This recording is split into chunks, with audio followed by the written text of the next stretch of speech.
இலக்கு என்பது இல்லாமல் மனிதர்கள் எதையும் செய்வதில்லை. அதே சமயம் தங்கள் வாழ்வின் இலக்கு என்ன என்ற கேள்விக்கு விடையும் இங்கு எவரிடமும் தெளிவாக இல்லை. ஆனால் அந்த இலக்கு குறித்த தேடல் மட்டும் எப்போதும் இருக்கிறது. பள்ளி மற்றும் கல்லூரி பருவத்திலே நன்கு படிப்பதாக இருக்கட்டும், விளையாட்டு மற்றும் உடல் பயிற்சியில் ஈடுபடுவதாக இருக்கட்டும், ஒரு நல்ல வேலையில் நல்ல உத்தியோகத்தில் இடம் பிடிப்பதாக இருக்கட்டும், சொந்த தொழிலில் ஈடுபடுவதாக இருக்கட்டும், தனது வாழ்க்கை தரத்தை மேன்மேலும் உயர்த்தி கொள்வதாக இருக்கட்டும், குடும்பம் என்ற சூழலில் ஈடுபடுவதாக இருக்கட்டும், அந்த இலக்கு குறித்த தேடல் மட்டும் ஒரு தனி மனிதனின் மனதிற்குள் எப்போதும் இருந்து கொண்டே இருக்கும்.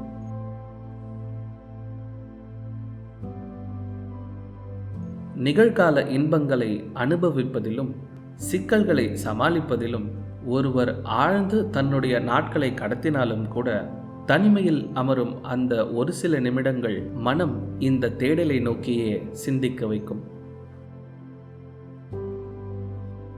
தேடல் என்பதன் பொருளும் அதன் தேவையும் என்னவென்று இங்கு அனைவருக்கும் தெரியும்.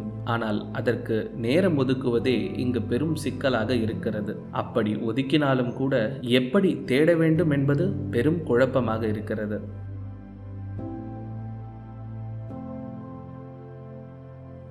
தனிமையில் இனிமை என்ற வாக்கியம் உண்மையில் என்ன அர்த்தம் கொண்டு சொல்லப்படுகிறது என்பது புரியாமல் போனாலும் கூட மனதிற்கு அந்த வார்த்தைகள் தரும் இனிமை உண்மையானது என்பதை உணர முடிகிறது அல்லவா?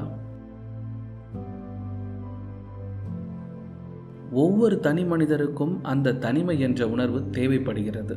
தினம் தினம் வாழ்வில் சந்திக்கும் அத்தனை இரைச்சல்களிலிருந்தும் சில நொடி விடுமுறை பெற்று அமைதியாக இரைச்சல்கள் எதுவும் இல்லாமல் நிதானித்து என்னுடைய இலக்கு எது என்று யோசிக்க அந்த தனிமை என்ற உணர்வு நிச்சயம் தேவைப்படுகிறது.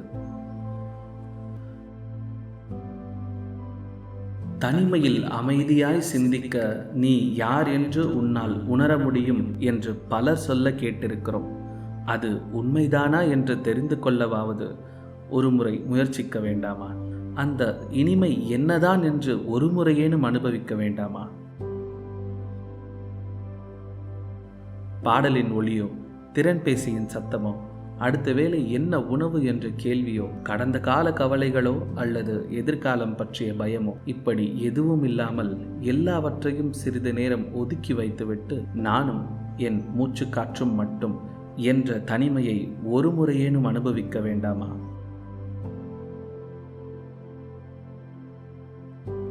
அப்படி அனுபவித்து பார்த்தால் என் இலக்கு எது என்ற கேள்விக்கு விடை அறிய முடியுமா என்பது வேறு. ஆனால் அந்த கேள்வி இருக்கிறது என்பதை உணர முடியும். கேள்வியை உணர்ந்தவருக்கே பதில் தேட வழி கிடைக்கும்.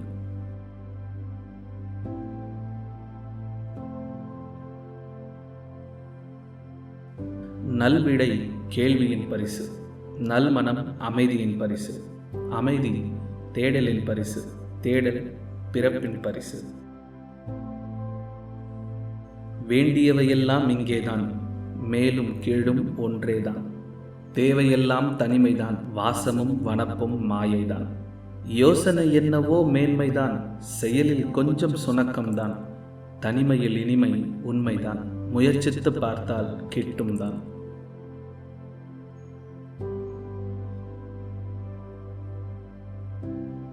வள்ளுவன் வாக்கு. அருமை உடைத்தென்று அசாவாமை வேண்டும், பெருமை முயற்சி தரும். விளக்கம். நம்மால் இதை செய்ய முடியாது என்று மனம் தளரக்கூடாது. அதை செய்து முடிக்கும் ஆற்றலை முயற்சியே தரும்.